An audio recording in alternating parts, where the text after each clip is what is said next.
Hello everyone, I'm Saurya with Mahinder.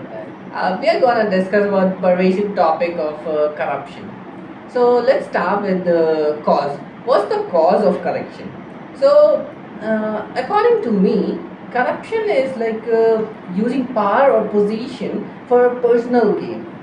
Uh, at the expense of others or greater goods, like betrayal of public trust and undermines the integrity of institution. So, what's your view about this? Yeah, The cause so of this? hey everyone, this is Mahendra, and we are discussing on the corruption. So, what is corruption? Corruption is basically like using of a person's power to gain the private money, or we can say to earn the money from illegal ways. So what I think is that the main reason of corruption is the people of that country, or like the people who are giving the money to the officials for doing their work quickly. So what we see in our daily life is we always try to spend money to get our work done quickly. So like if there we don't see the corruption, and what happens is that we are the main reason of the corruption, basically, according to me. So, according to me, corruption is not just bribery. It's from like embezzlement to nepotism and favoritism also. So, not just financial misconduct, but also about the distortion of processes. Like if you want a job, so you use your power, you use your identity there for that job. So it comes under corruption also. So so we discussed about cause. Let's discuss about what the consequences of this. So let's start with your Yeah, point. so the consequences of the corruption is basically it decreases the growth in the economy is decreases. Like the it affects the growth of a country. According to a survey, if we reduce the corruption till a like 5 till somewhat level, then we can increase our GDP by 5 to 7%. That's a huge number. You can imagine, as India's GDP is almost 200 lakh crores. So if we are increasing it by 14 lakh crores, which is vested due to the corruption, so that will be a huge number. So with that, it also erodes the trust of people in that institution, in that place. So it also affect that.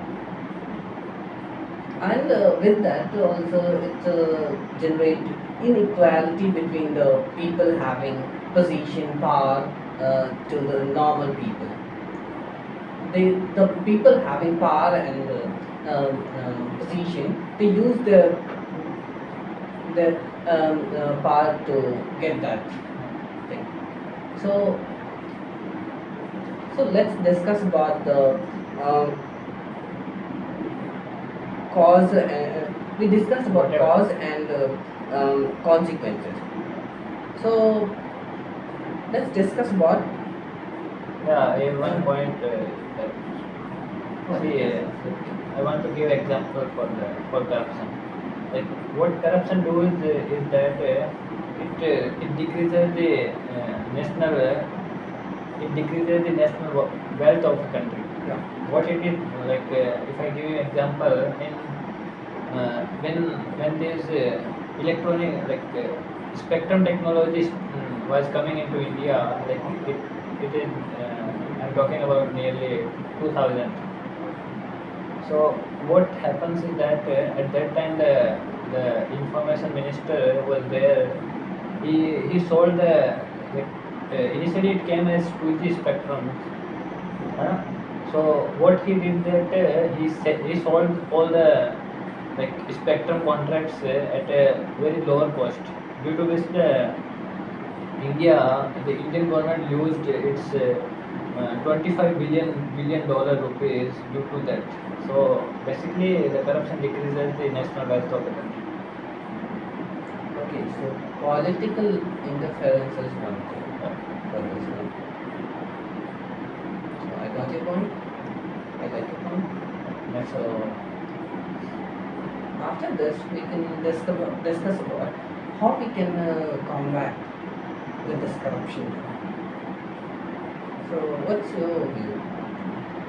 what I think is that the government should take the should make the rules so that the corruption can be minimized. So what we can do is we can digitize all the methods of transaction which are being done in the institutions, institutions and all.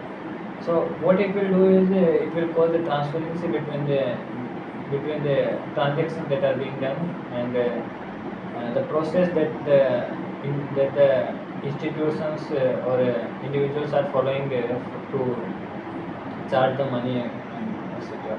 So I think digitization of the processes will help to overcome the corruption. Okay, your main is like strengthening institutions, transparency. Like digitizing the things. So with that, we can add media and NGOs and all for that. They work as a pillar for like pillar um, uh, for everything. Like they can encourage people to do better things. They can suggest many things. So I think the media and NGOs can work for grassroots as a work as a grassroots organization.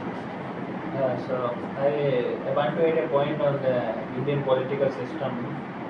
According to me, the Indian political system is largely responsible for the corruption that is in India. Like we are ranking at 94 rank out of 200 in terms of corruption, which is not good. So I think the main reason is these politicians in our country.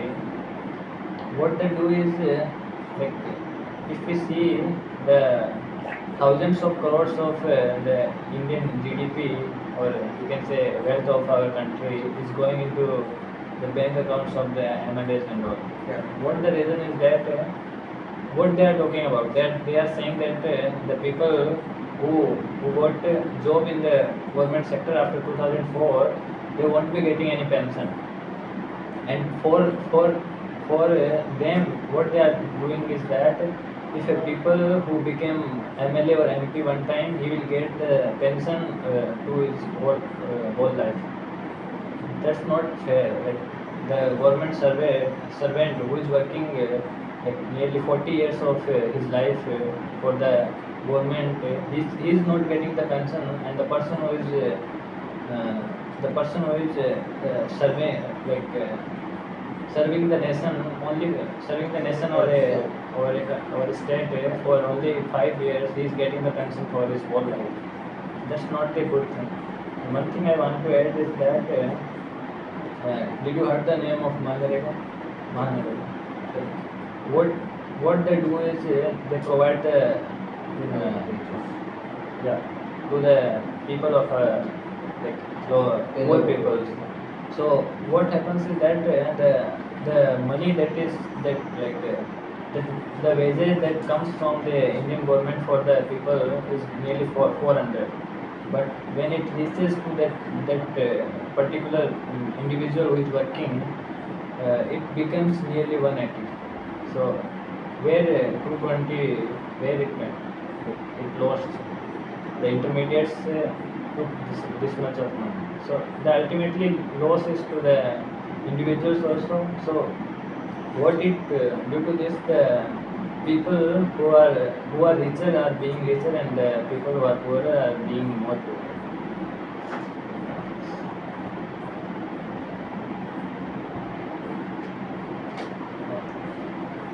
So, for conclusion, if you want to say something. Yeah, so basically the corruption is corruption is not good for one. Like uh, we should take the like adequate steps to overcome the corruption. And you also said the good points. I also added something. And I think the government should make the more strict decisions for it. Restrict those, to incorporate transparency, like you said, in digitalize everything so that people can trust institutions in government, and everyone get the like how they are doing, they get their jobs, and uh, they can use power betterly. So that's it from our side. Bye bye. If you wanna add something, you can add in comment, and if you can, if you wanna suggest us something, so Any topic if you want to suggest, you suggest, we will make video on that. yeah. Bye bye. Bye-bye. See ya.